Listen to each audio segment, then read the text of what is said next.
Hello friends, అందరూ ఎలా ఉన్నారు? మీరు అందరూ బాగుండాలి అని కోరుకుంటున్నాను. ఇంక ఆలస్యం దేనికి? పదండి మన దెయ్యాల కథల ప్రపంచంలోకి. ఈరోజు నేను మీకు చెప్పబోయే కథ నా స్నేహితుడు శ్రీకర్ అనుభవించింది. అతనొక టెలికమ్యూనికేషన్స్ ఇంజనీర్. ఈ సంఘటన జరిగి దాదాపు 5 ఏళ్లయ్యింది. కాని ఇప్పటికీ రాత్రిపూట ఎక్కడైనా ఫోన్ సిగ్నల్ కోల్పోతే తన వెన్నులో వణుకు పుడుతుందని చెబుతాడు. ఇది ఒక టవర్, ఒక సిగ్నల్ గురించి. కాని అది ఏదో భయంకరమైన శక్తికి వాహకంగా ఎలా మారిందో వింటే మీరు వణికిపోతారు. నా పేరు శ్రీకర్. ఈ సంఘటన గుంటూరు జిల్లాలోని మారుమూల గ్రామానికి దగ్గర్లో ఉన్న కొండ ప్రాంతంలో జరిగింది. అది వర్షాకాలం. రాత్రి 8 గంటల సమయం. నాకు కంపెనీ నుంచి అర్జెంట్ కాల్ వచ్చింది. కొండపైన ఉన్న పాత రిపీటర్ టవర్ ఒక్కసారిగా సిగ్నల్ ఇవ్వడం ఆపేసిందని, వెంటనే వెళ్లి సరిచేయాలని ఆదేశించారు. అది చాలా ముఖ్యమైన టవర్, ఎందుకంటే ఆ చుట్టుపక్కల 20 గ్రామాలకు అదే ఆధారం. దట్టమైన పొగమంచుతో కప్పబడింది. ఆ కొండపైకి వెళ్లే దారిలో మనుషుల అలికిడి లేదు, కేవలం కప్పల అరుపులు, ముళ్ల పొదల ఘర్షణ తప్ప. టవర్ దగ్గరికి చేరుకునేసరికి దాదాపు 9:30 అయ్యింది. అక్కడున్న సెక్యూరిటీ గార్డు వెంకట్రావు నన్ను చూసి కాస్త ఊపిరి పీల్చుకున్నాడు. అతను 60 ఏళ్ల వృద్ధుడు. అయ్యో బాబూ, ఈ టైంలో వచ్చావా? నేను ఎప్పుడూ 6 గంటలకే డ్యూటీ ముగిస్తాను. కాని నువ్వు వస్తావని ఆగిపోయాను అని వెంకట్రావు చెప్పాడు. అతని కళ్లలో భయం, అతని చుట్టూ ఏదో పచ్చిమట్టి, పురాతన చెట్ల వాసన ఉంది. టవర్ కాంపౌండ్ లోపల అడుగుపెట్టగానే ఒక విషయం నన్ను ఆందోళన కలిగించింది. టవర్ మొత్తం స్విచ్ ఆఫ్ అయిపోయినా ఆ పెద్ద యాంటెన్నా డిష్ నుంచి ఒక లోతైన, అణచిపెట్టిన హమ్మింగ్ సౌండ్ వస్తోంది. అది కరెంటు సౌండ్ కాదు, ఏదో శక్తివంతమైన ధ్వని. వెంకట్రావు గారు, టవర్ ఆఫ్లో ఉంది కదా, ఈ సౌండ్ ఏంటి అని అడిగాను. వెంకట్రావు కళ్ళు తిప్పుకుని, అది ఎప్పుడూ అంతే బాబూ, ఈ టవర్ కింద ఏదో శక్తి బంధించి ఉందట. అందుకే ఆ శబ్దం వస్తుందని ఇక్కడ చెప్పుకుంటారు. నువ్వు పని చూసుకో, నేను గేట్ దగ్గర కూర్చుంటాను అని చెప్పి హడావిడిగా అక్కడ్నుంచి వెళ్ళిపోయాడు. ఆ మాటలు విని నేను వణుకుతూనే చిన్న ఎక్విప్మెంట్ షాక్ లోపలికి వెళ్లాను. షాక్లోని పరికరాలన్నీ చెక్ చేశాను. సమస్య కరెంట్లో లేదు, సాఫ్ట్వేర్లో లేదు. ఏదో భౌతికమైన అడ్డంకి యాంటెన్నా డిష్ లోపల ఉండి సిగ్నల్ను అడ్డుకుంటోందని అర్థమైంది. నాకు టవర్ ఎక్కక తప్పలేదు. అది 150 అడుగుల ఎత్తు. వర్షం, గాలి ఉధృతంగా ఉన్నాయి. నేను మెల్లగా లోపలి నుంచి మెట్లపై ఎక్కడం మొదలుపెట్టాను. ప్రతి మెట్టు కూడా చల్లగా, జిడ్డుగా ఉంది. టవర్ పైకి వెళ్తున్న కొద్దీ గాలి వీయడంతో సౌస్ అనే భయంకరమైన ఊళ వినిపిస్తోంది. ఆ శబ్దం ఎవరో నా చెవిలో గుసగుసలాడుతున్నట్టు అనిపించింది. సుమారు 100 అడుగుల ఎత్తుకు చేరుకున్నాక టవర్ అనూహ్యంగా వణుకుతోంది. అది గాలికి వణుకడం కాదు, ఏదో శక్తి దాన్ని లోపలి నుంచి కదిలిస్తున్నట్టు. చివరికి యాంటెన్నా డిష్ దగ్గరికి చేరుకున్నాను. లోపలికి టార్చ్ లైట్ వేసి చూశాను. నాకు కనిపించిన దృశ్యం నన్ను అక్కడే స్తంభింపజేసింది. ఆ డిష్ లోపల అది రస్ట్ కాదు, ఎండిపోయిన నల్లటి రక్తపు రంగులో ఉన్న కొన్ని చిత్రాలు కనిపించాయి. అవి మామూలు గుర్తులు కాదు, ఏదో పురాతన లిపి, గుర్తు తెలియని చిహ్నాలు.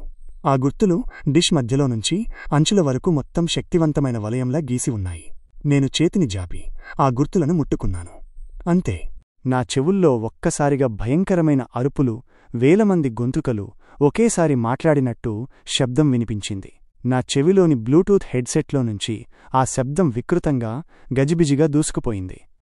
విడిపించు, బంధించు, నన్ను విడిపించు, నువ్వు దాన్ని ఆపలేవు, నువ్వు దాన్ని ఆపలేవు. ఆ గొంతుకల్లో కోపం, ఆకలి, అంతులేని దుఃఖం అన్నీ కలిసి ఉన్నాయి. అవి నా మెదడును చీల్చుతున్నట్టు అనిపించాయి.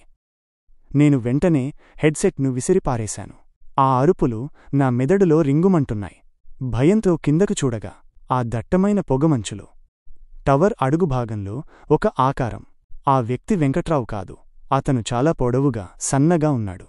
అతని నడక మామూలుగా లేదు.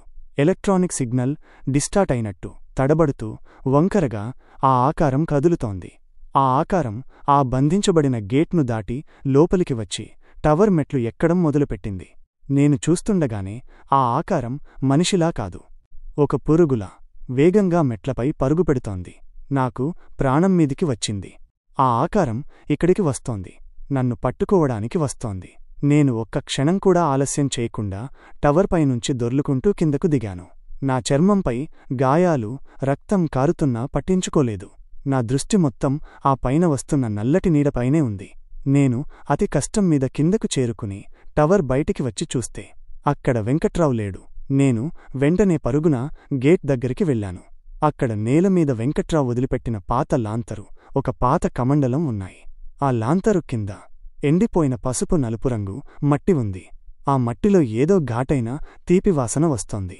నేను నా బండివైపు పరుగెత్తి ఒకసారి వెనక్కి తిరిగి చూశాను.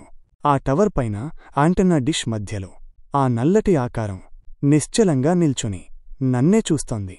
ఆ టవర్ నుంచి వస్తున్న హమ్మింగ్ సౌండ్ ఒక్కసారిగా పెరిగి నన్ను పిలుస్తున్నట్టుగా అనిపించింది. నేను భయంతో వణుకుతూ బండి స్టార్ట్ చేసి అక్కడి నుంచి ప్రాణమరిచేలా పారిపోయాను. ఆ తరువాత ఆ టవర్ గురించి, ఆ కొండ గురించి నేను పరిశోధన చేశాను. ఆ కొండ కింద చుట్టుపక్కల ప్రజలు ఆ ప్రాంతాన్ని దేవుని డబ్బా అని పిలిచేవారని తెలిసింది. చాలా శతాబ్దాల క్రితం ఆ ప్రాంతంలో ఒక భయంకరమైన శక్తిని, అసహజమైన ధ్వనులను ఇచ్చే ఒక అదృశ్య వస్తువును లేదా జీవిని ఒక రాయి కింద బంధించి ఉంచారట. ఈ టవర్ సరిగ్గా ఆ సీల్ పైనే నిర్మించబడింది. మరియు ఆ వెంకట్రావు అనే సెక్యూరిటీ గార్డు మామూలు వ్యక్తి కాదు. అతను ఆ సీల్కు కాపలాగా ఉన్న పాతతరం వ్యక్తులలో చివరివాడు. అతను నన్ను పంపించేసి ఆ బంధించబడిన శక్తిని శాంతపరచడానికి ప్రయత్నించాడో లేక ఆ శక్తికి బలైపోయాడో ఎవ్వరికీ తెలియదు. వెంకట్రావు ఆ రోజునుంచి మాయమైపోయాడు. నాకు భయం కలిగించే విషయం ఏమిటంటే, నేను డిష్ మీద ముట్టుకున్నప్పుడు నేను ఆ ప్రాచీన సీల్ను విచ్ఛిన్నం చేశాను. ఆ లోపల బంధించబడిన ఆ శబ్దం లేదా అరుపులు ఉన్నట్టుండి యాంటెన్నా డిష్ ద్వారా టెలికమ్యూనికేషన్స్ సిగ్నల్స్ ద్వారా ప్రపంచానికి వ్యాప్తి చెందడం మొదలుపెట్టాయి. ఇప్పటికీ ఎప్పుడైనా ఫోన్లో నెట్వర్క్ పోయినప్పుడు క్రాక్ ష అనే అసాధారణమైన శబ్దం వినబడితే నాకు వణుకు పుడుతుంది. నేను విడిపించిన ఆ శక్తి ఇప్పుడు ప్రపంచంలోని ప్రతి ఫోన్ సిగ్నల్లోనూ, ప్రతి వైర్లెస్ కనెక్షన్లోనూ ప్రయాణిస్తోందా?